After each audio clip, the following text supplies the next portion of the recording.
Magandang araw po mula sa DOST Pag-asa. Ito po ang ating weather update ngayong April 3, 2025.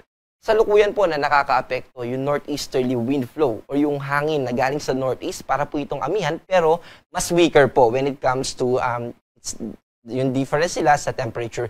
Ito pa yung magdadala ng kaulapan dito sa eastern part ng Northern Luzon at may kasama po itong mga pag-ulan at pag-ambon. Sa western part naman po ng Northern Luzon ay maaliwalas na kalangitan pero may chances pa rin ng isolated na mga pag-ambon at pag-ulan. Sa kabilang banda naman po, kasama yung Metro Manila. Easterlies po ang nakakaapekto sa atin. Ito po ay mainit na hangin naggaling Pacific Ocean na maaaring magdala ng mainit at malinsangang pakiramdam. At ito rin po ay may dalang convective clouds na kung saan maaaring makapagpaulan at makapag-induce ng mga thunderstorms. Kaya maaari po na makaranas din tayo ng mga thunderstorm pero ito po ay mga panandalian lamang. Para po sa ating forecast bukas, ay patuloy po na makakaapekto yung northeasterly wind flow at ito po ay magdadala ng maulap na kalangitan na may kasamang mga pag-ambon dito sa northeastern part ng Luzon. At sa natitirang bahagi po ng Luzon ay maaliwalas na kalangitan at ito ay may kasamang mga pag-ulan at mga thunderstorms lalo na sa hapon. Ang agwat po ng temperatura sa Metro Manila ay from 26 to 32. Sa Baguio naman po ay from 17 to 25. Sa Luwag po ay 25 to 33. Sa Tugigaraw ay 23 to 31. Sa Legazpi ay 26 to 31. At sa Tagaytay po ay 31 to 24. Dito naman po sa Palawan ay patuloy na makakaranas tayo ng partly cloudy to cloudy skies na may chances ng isolated rain showers and thunderstorms dito sa Puerto Princesa at Kalayaan Islands. Ang agwat po ng temperatura sa Puerto Princesa ay 25 to 33 at 27 to 32 naman po sa Kalayaan Island. Dito po sa Visayas at Mindanao, dahil po sa easterlies ay patuloy tayo na maaaring makaranas ng malinsangang pakiramdam, mainit, maaraw sa umaga at sa tanghali, pero may chances po ng mga thunderstorms lalo na sa hapon at sa gabi. Agwat po ng temperatura sa Cebu ay 25 to 31, sa Tacloban po ay 26 to 32, sa Cagayan de Oro naman po ay 25 to 31 at sa Davao ay 25 to 33. Kasalukuyan po na wala tayong binabantayan na anumang sama ng panahon or bagyo at ina-expect natin yan hanggang sa susunod na linggo. Climatologically or based sa historical data ay 0 hanggang 1 na bagyo ang ina-expect natin during month of April. At wala po tayo sa kasalukuyan na nakataas na gale warning. Ibig po sabihin ay malaya po na makakapaglayag ang ating mga kapwa Pilipino na mga isda at mga seafarers. Pero mag-ingat po tayo sa northern part ng Luzon, lalo na po sa Batanes at Babuyan Island.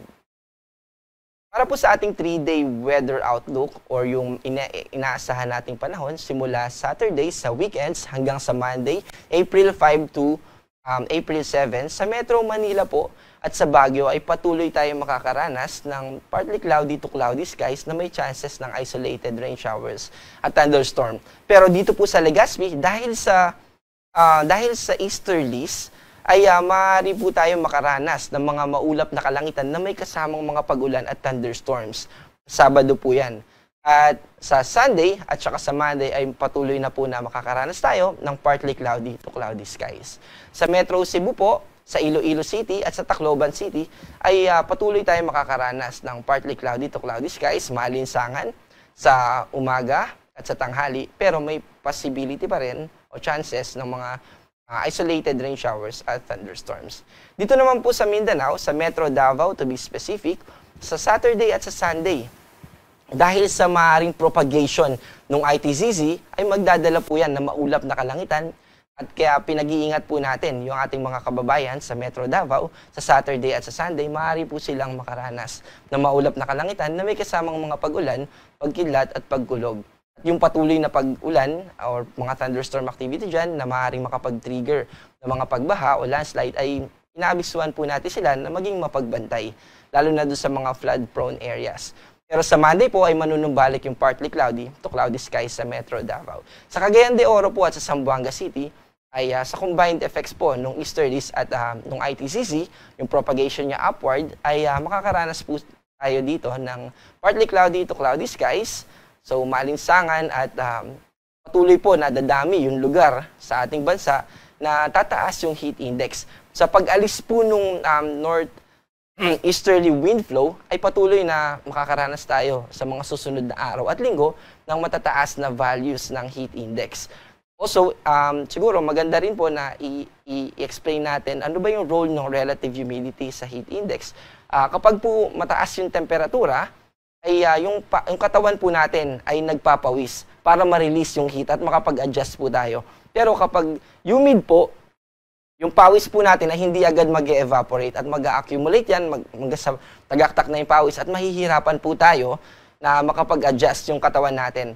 Kaya ang nagiging dating po ay mataas yung discomfort level na nararanasan natin at yun po yung sinusubukan na i-measure ng heat index. Kaya inaabisuhan po natin ng ating mga kababayan na kung lalabas po tayo, ay lalo na sa tanghaling tapat, ay magsuot po tayo ng mga kasuotan na magpoprotekta sa atin. Like sombrero, payong, or mga sunblock para maiwasan po yung further effect ng masyadong mainit na panahon. Ang ating pong araw ay lulubog mamayang 6:09 PM at muli pong sisikat bukas ng 5:50 ng umaga. Para po sa karagdagang kaalaman at impormasyon, maaari po tayong bumisita sa mga social media pages ng Pag-asa. At ako po si John Manalo at have a blessed day po.